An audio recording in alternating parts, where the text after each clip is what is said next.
Hi, my name is Twin, this is Pinoy Video Gamer. So, mag-review tayo ngayon ng High on Life.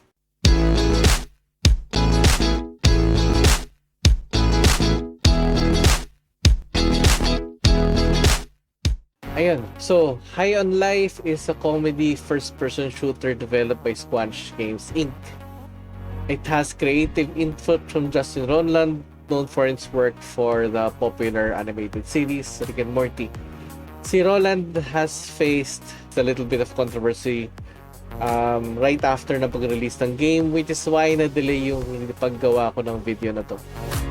Kasi nung natapos ko yung laro, after nun, I wrote this review, tapos nagkaroon siya ng issue. Other than that, there are other reasons why na-delay pa tong review na to. Pero I think that was one of the main reasons why na talagang na-delay yung review itself. Pero yun, we won't try to talk about Justin Roiland himself. We'll focus on the game. Yung game kasi Squanch Games, original name is Squanch Nintendo, parang a play with the word of Nintendo. Pero they've also made other games pa like Trover Saves the Universe, which had got some praise for the style of humor kasi nga it's Rick and Morty. Yung High on Life, definitely the humor is what you'd expect.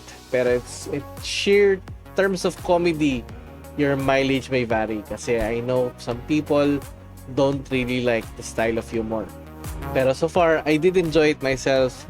Meron mga times talaga na I laugh while playing the game. I enjoyed it. I have no issues with the style of humor in itself. Yung game na to, hindi si Justin Roiland ang nag-write, pero siya ibang writer to do it. But it is his concept. So in a sense, the idea came from him, pero hindi siya yung nagsulat ng mismo story. Story ng High on Life is basically aliens just discovered the Earth, tapos the aliens just discovered na ang humans is a good ingredient to use as for the bong. Ginagamit siya as a human bong. Ayan. So your objective is to save humanity from being used as supply for drugs. So with the help of a race called the Gatlians. Ang Gatlians is a race of creatures that are guns actually. So they cannot exist without anybody else using them. So, yun lang. So, yung mga weapons na ginagamit mo, madaldal lang talaga sila. So, yun. Your objective is to stop the evil drug alien cartel called the G3. Yung character mo itself doesn't have a name, pero you're given a choice on what to look like. Although this doesn't really make any sense kasi wala namang moment sa game na kailangan makita yung mukha mo. You only do it for the initial start of the game, and you never see it again, ever. Kahit sa credits yet, I don't think we even use it. So, laro ko na to like months ago. So, if merong changes since then, from the release date until now, hindi ko pa alam yung mga changes na yon. Ang importante sa game is actually the conversations that you get through.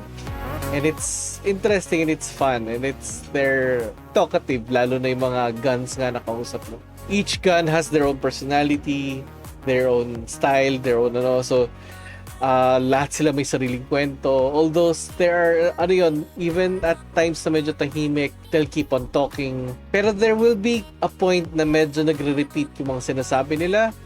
But there's a lot of it that before it repeats again.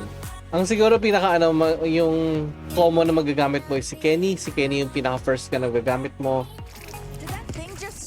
Finally! Oh my god, finally I'm free, thank god! What a nightmare! Listen, can you pull the inhibitor chip out of me? It's the metal thing stuck in me, just pull it out! Kenny itself sounds like Morty from Rick and Morty. So parang it's just the way the salita yung character, the way he's nag-stutter siya eh. Parang very, very similar to Kenny. So this is parang hirap i-distinguish siya yung si Kenny from Morty because they very much sound the same. Although you would hear a Rick voice sa start ng game, pero wala na yun. Parang sa start lang siya ng game. Yung Morty talaga yung pinakamarinig mo throughout. So, medyo disorienting lang siya kasi it sounds too the same. Pero it's not so bad. Most ng game naman has a stellar voice cast. As in, ganda ng casting nila. I'm afraid. I'm afraid.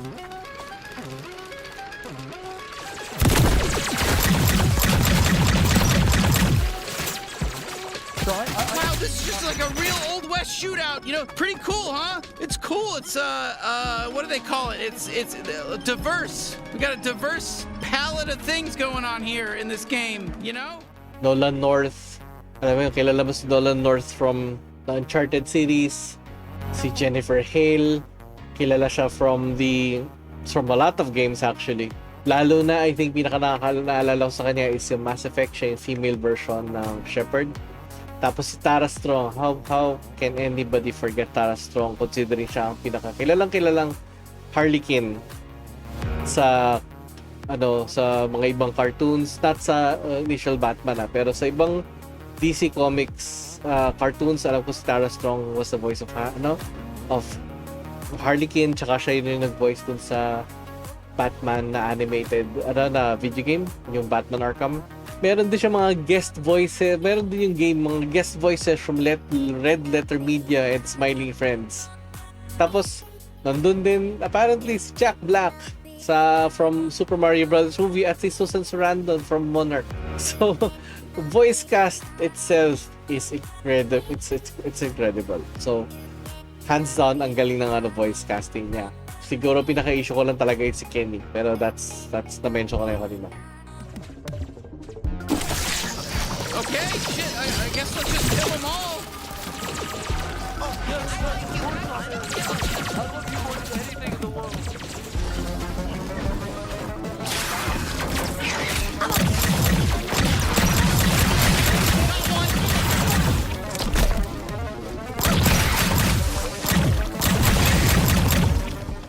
Gameplay, it is a first-person shooter. Again, it's not too complicated. It draws a lot from inspiration from Castlevania and Metroid, especially kung you get a particular weapon and it does things na medyo parang yun nga, it can help you get through things. Meron din siyang primary attack and mga secondary attack. Meron din mga abilities to open certain areas, reach certain areas. So that's why it feels like Castlevania and Metroid kasi once you get a specific weapon, it gives you access to areas. Tapos meron nga din yung mga pag nagkaroon ka ng access sa ziplines. Also sa ziplines, I don't think you need a specific weapon. Meron yata isa. Pero yun, pag access mo ng ziplines, it reminds you of Bioshock. Pero it's very a small portion of that. Parang talagang, I wish they could have done more.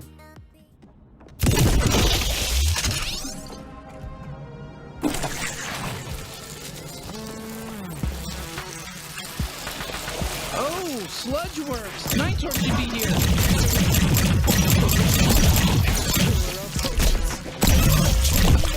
You don't get the weapons immediately. Dadahan-dahanin mo nga to. As yun nga, parang katulad nga siya ng Castlevania.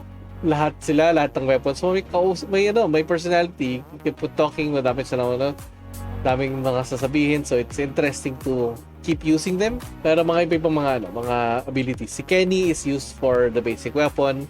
Si Knifey is used for close combat. Si Gus, I think si Knifey is parang always ready. Always standby siya. Habang mga long range siya yung mga parang medyo, yun yung parang kailangan mag-switch kayo in between. Si Gus is a shotgun. Tapos si Squeezy is rapid fire. Si Creature, siya yung parang very inaccurate yung mga bullets niya. Pero at the same time, malawak yung sakop niya dahil they move there on their own. Meron pang isa pang weapon, although I won't dive into that, na sobrang lakas niya. There are a few levels sa game, pero mapapansin mo talaga they're not really that big. They're not really extensively parang explorable. Parang meron a few things they can go here and there.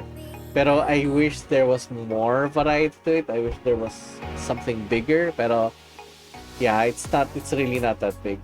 Actually, you can even finish the game in 2 days kung gusto mo. It's really not that extensive. Pero interesting sa kanya, meron mga parang level 1 and level 2. So in a sense, yung mga levels to has 2 different visual styles. So I like the variety in a sense, yung ano niya, yung dating ng ano ng levels. Mga boss fights naman sa kanya, I like the idea na parang you have to use a specific weapon to defeat a boss. Although you can use yung basic weapons mo, pero it always helps to know what is the best weapon to use. Parang at the same time, it reminds you of a Mega Man game. Well, come on, admit it. We're hurting you. Kasi Mega Man, di ba? Ang Mega Man parang ano yan eh. Parang ano, yung pag yun nga, weapon specific yung mga kalaban. Pero at the same time, we could use other weapons din. Naalib ako sa mga boss level set kasi there's a lot of variety. Meron pang isang kalaban that really reminded me of Returnal. Returnal kasi even though I haven't played it, I've seen yung mga levels of it. Naalala ko sa kanya Returnal kasi inuulanan ka ng bala tapos you have to look for specific patterns how to get away from these attacks, and yeah, it reminded me of that.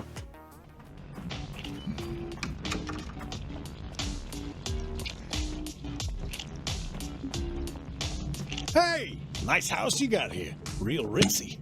Way better than my bench. Oh wow, you really made yourself at home. The game itself is pretty short. You can finish it in a couple of days. Maybe a little more kung hindi ka gano'n